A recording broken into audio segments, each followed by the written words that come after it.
안녕하세요. 저희는 유니스트 산업공학과 멘토 감다정 권기범입니다.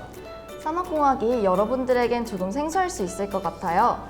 산업공학은 산업 시스템의 모든 구성 요소들, 예를 들면 인간이나 돈, 에너지 등에서 발생하는 문제들을 찾아 해결하고 또 더 나은 결정을 할 수 있도록 돕는 학문입니다. 여기서 빅데이터와 인공지능이 문제를 해결하는 최적화된 방법을 찾는 데 도움을 줍니다. 그럼 예시를 통해 더 잘 이해해 볼까요? 여러분들이 배가 고픈데 돈은 5,000원이 있다고 생각해 봅시다. 여러분들은 이 5,000원으로 맛있는 걸 배부르게 먹고 싶을 거예요. 편의점에 가면 라면이나 삼각김밥처럼 먹을 게 다양합니다. 그리고 그 5,000원으로 그런 다양한 물품들을 사는 방법 또한 다양하겠죠. 그럼 맛있는 걸 배부르게 먹겠다는 목적을 어떻게 달성할 수 있을까요? 사탕만 5,000원어치를 사면 만족스러울까요? 그건 아니겠죠. 5,000원 이내에서 맛있는 걸 배부르게 먹는다는 목적을 달성할 수 있는 최적의 방안을 찾아야 합니다. 이처럼 제한된 돈으로 배를 채운다는 문제를 음식의 가격과 맛, 그리고 먹었을 때 배부른 정도라는 데이터를 바탕으로 해결하는 방법을 찾는 것이 산업공학과에서 배우는 최적화 기법과 비슷합니다. 이때 사람들이 계산하기 힘든 부분은 인공지능의 도움을 받아 더 빠르고 정확한 방법을 찾을 수 있습니다. 이제 산업공학과가 어떤 학과인지 다들 감이 오셨을 것 같아요.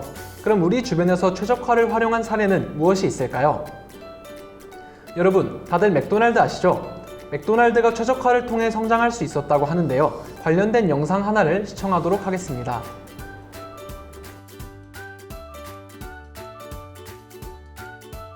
At a menu, uniformed waitresses bring your food right to the cart, and it goes gangbusters. We're going great guns.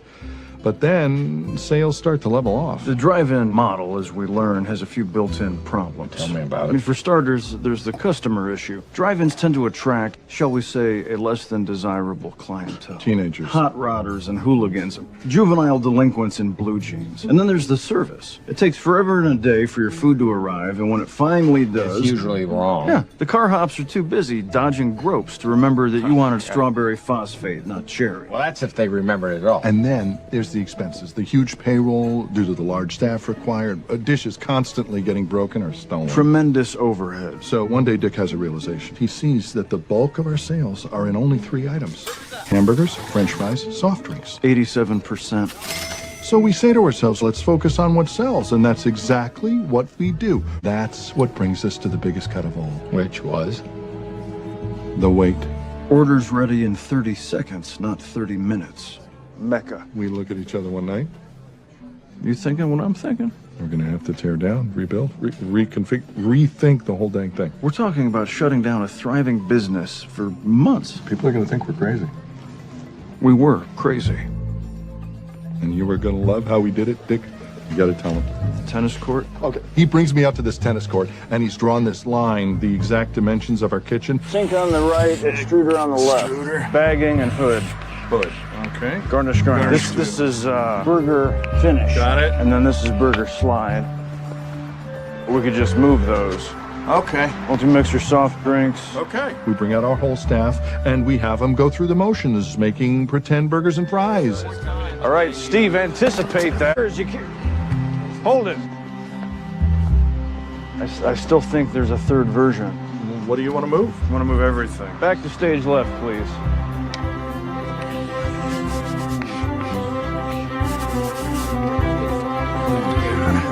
I think we got it all drawn. This is better. Is that all right? I think so. I guess let's assume our battle station. Okay. Finally, after about 6 hours of this, we get it just right. It's a symphony of efficiency, not a wasted motion.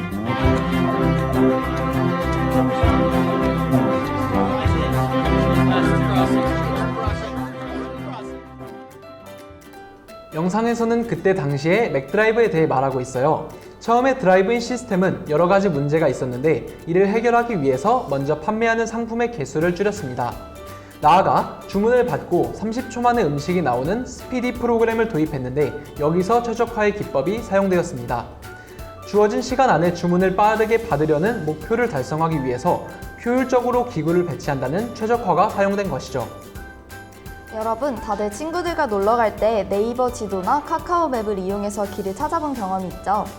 여러분이 삼산교보문고에서 유니스트로 버스를 타고 간다고 했을 때 지도의 길을 찾아보면 여러 경로를 알 수 있어요. 337 버스를 타고 바로 직행하는 길과 5001번 버스를 타고 133 버스로 환승하는 경로 등 여러 가지 경로를 알려주죠. 이때 여러분은 많은 경로 중 어떤 경로를 선택하나요? 네이버 지도를 보면 최소로 환승하는 경로, 시간이 최소로 걸리는 경로, 도보 시간이 최소인 경로를 알려주기도 해요. 337번 버스를 탄다면 직행할 수 있지만 배차 간격이 크죠. 그래서 대기 시간이 너무 긴 경우는 배차가 짧아 자주 운행하는 133 버스를 타려고 합니다. 하지만 만약 여러분이 걷기에 너무 지쳤을 때는 여러분의 목적지와 가장 가까이에 있는 정류장을 지나는 5001번 버스를 타고 환승을 해서라도 걷기를 최소화하려고 할 것입니다. 이처럼 자신의 목적에 따라 어떤 버스를 탈지 경로를 달리하여 선택할 수 있는 과정 또한 최적화입니다. 예를 들어 환승을 가장 적게 하는 경로를 찾는다고 했을 때 우리의 목적은 환승을 가장 적게 하면서, 즉 경유지를 가장 적게 하면서 도착지에 도착하는 것입니다. 이때의 제약 조건은 버스 정류장의 위치, 버스의 배차 간격, 지나는 도로가 얼마나 혼잡한지 정도가 있을 수 있겠네요. 그럼 이제 저희가 준비한 게임인 리코쉐 로봇을 통해 최적화의 개념을 이용하여 어떻게 길을 찾는지 알아볼까요? 이 게임의 목적은 가장 적은 횟수로 이동하여 목표 지점에 도달하는 경로를 찾는 것입니다. 구성품으로는 8개의 판, 5개의 리코쉐 로봇, 그리고 5개의 위치 타일,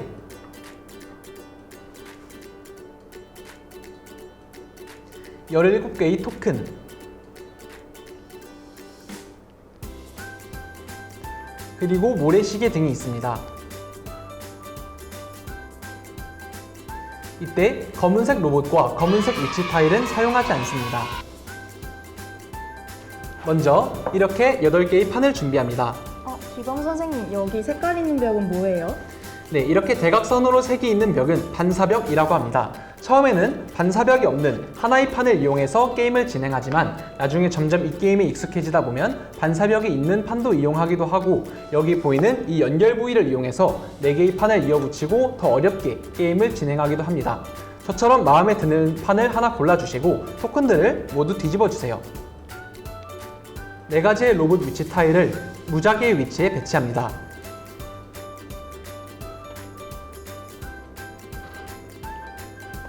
그리고 로봇 위치 타일 위에 로봇을 올려놓습니다.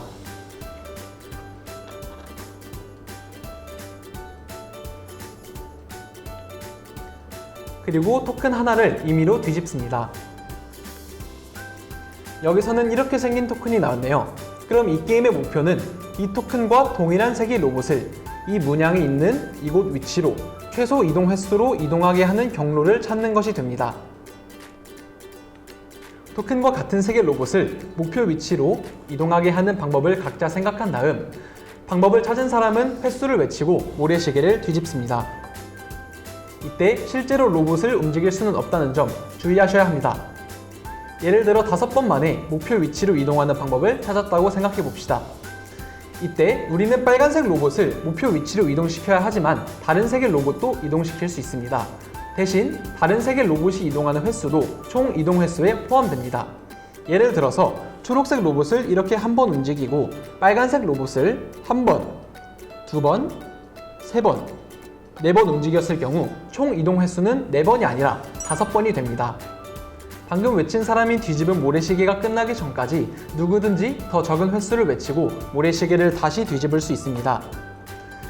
아무도 더 적은 횟수를 외치지 못한다면 가장 마지막으로 적은 횟수를 외친 사람이 승리하여 이 토큰을 가져가게 됩니다. 이 게임의 경우는 아까 말씀드린 바와 같이 이렇게 한 번, 2번, 3번, 4번, 5번 움직이는 것이 가장 최소의 경로입니다. 이렇게 될 경우 토큰을 가져가고 승리하게 됩니다. 목표 토큰 더미가 없어질 때까지 게임을 계속해서 진행합니다.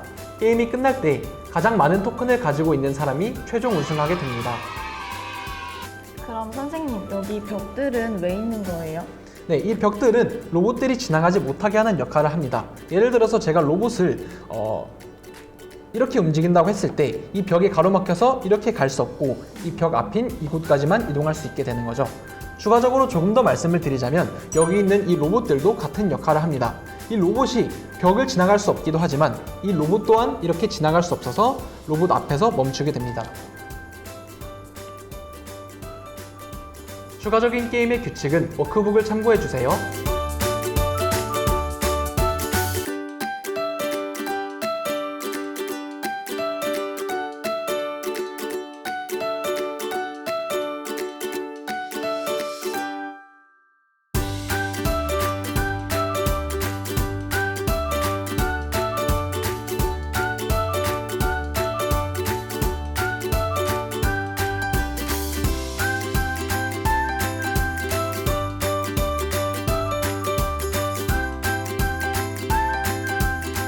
다들 게임의 내용을 잘 이해했나요?